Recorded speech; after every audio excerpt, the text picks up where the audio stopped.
Hey y'all, I just saw Marty Supreme and here's what I thought about it.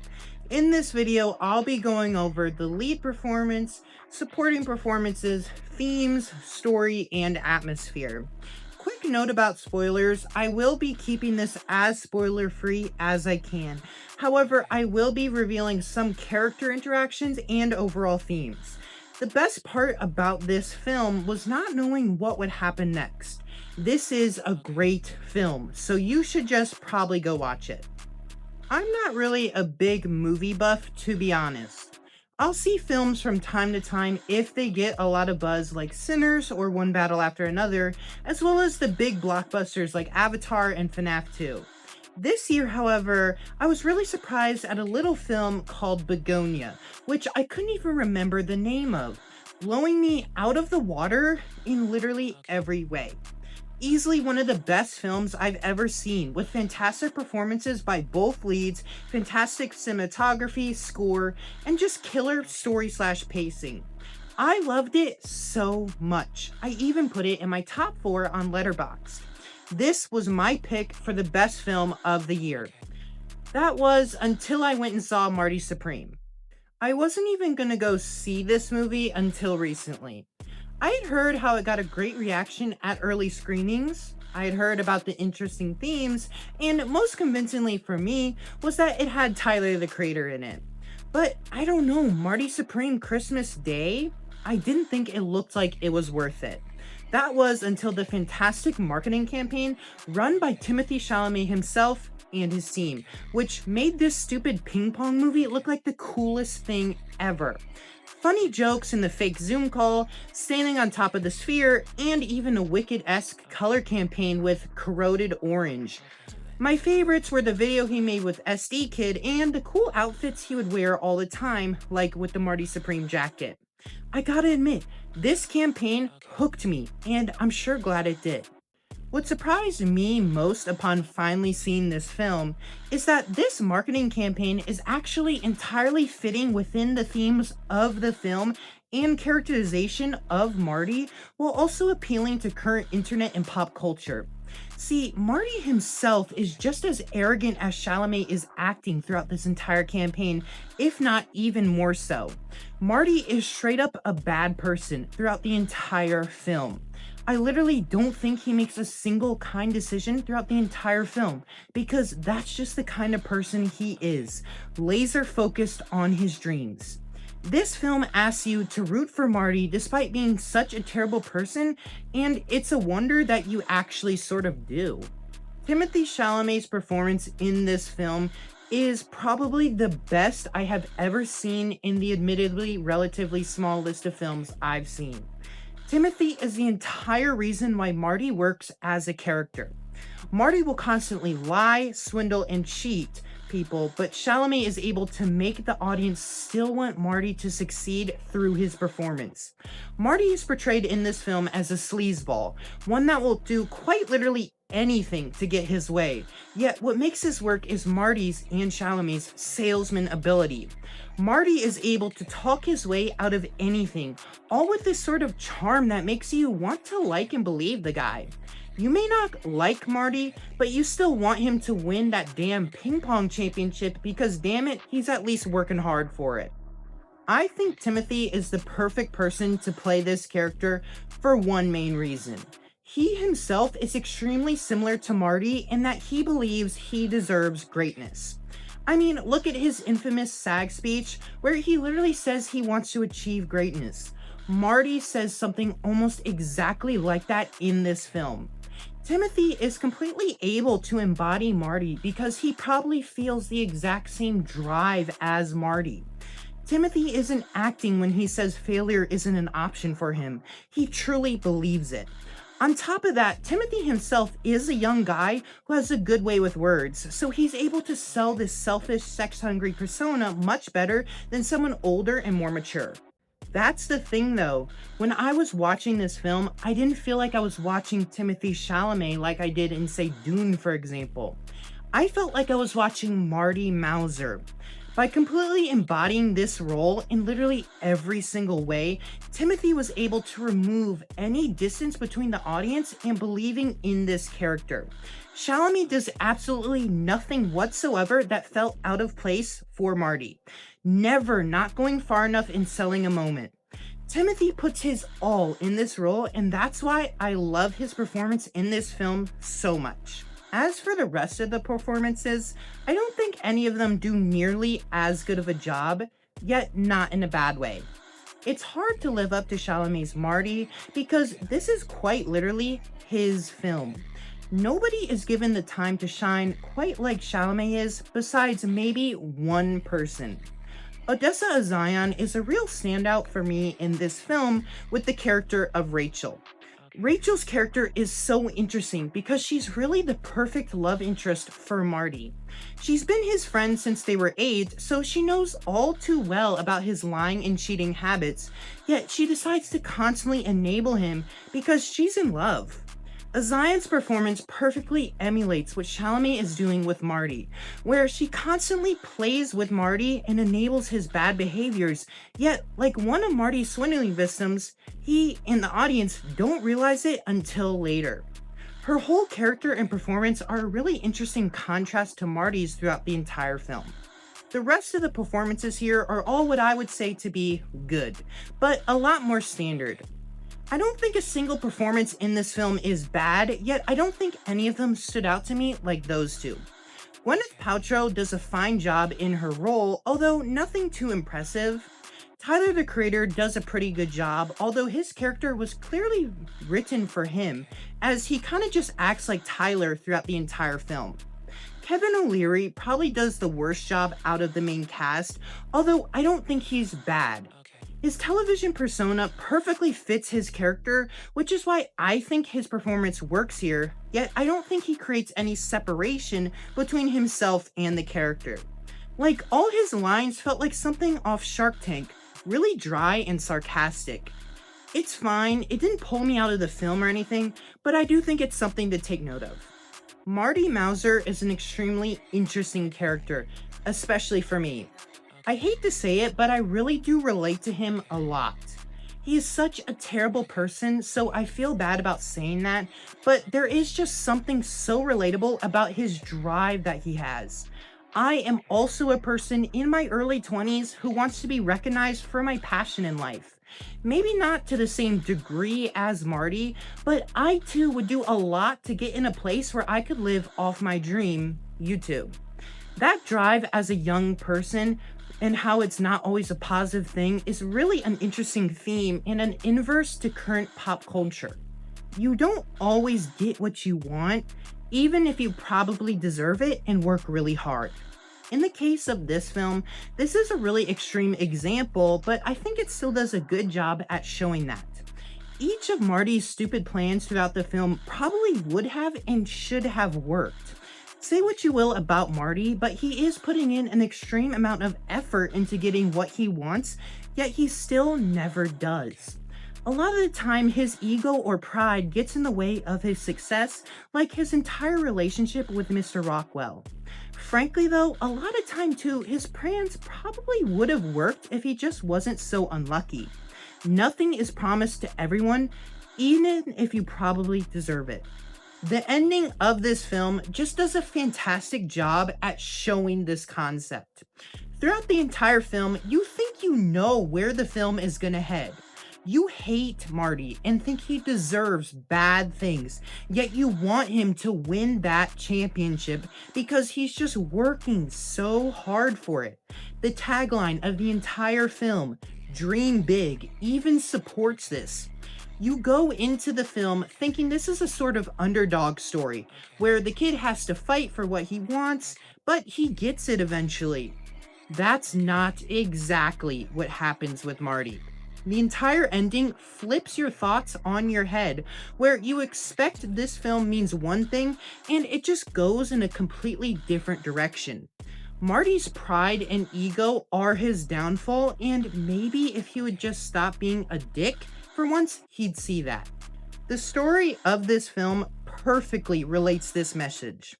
After the first championship, the entire plot of this film is just Marty hustling and trying to make his way to the next championship. The way that no matter what ridiculous thing happens, Marty will just keep on being a dick is so engaging. There are multiple points in this film where he could have easily done what he needed to do in order to go to the next championship, yet because he is the way that he is, he always gets in his own way. One thing I noticed was that the story is framed in a way where Marty is constantly the center of the film.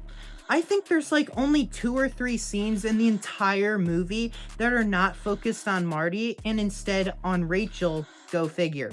Characters and entire plots will be dropped and then picked up again when Marty sees fit, yet it entirely works because it completely fits Marty's character. One example that sticks out in my head is the last appearance of Kay, who promises Marty a necklace so he can go to the championship.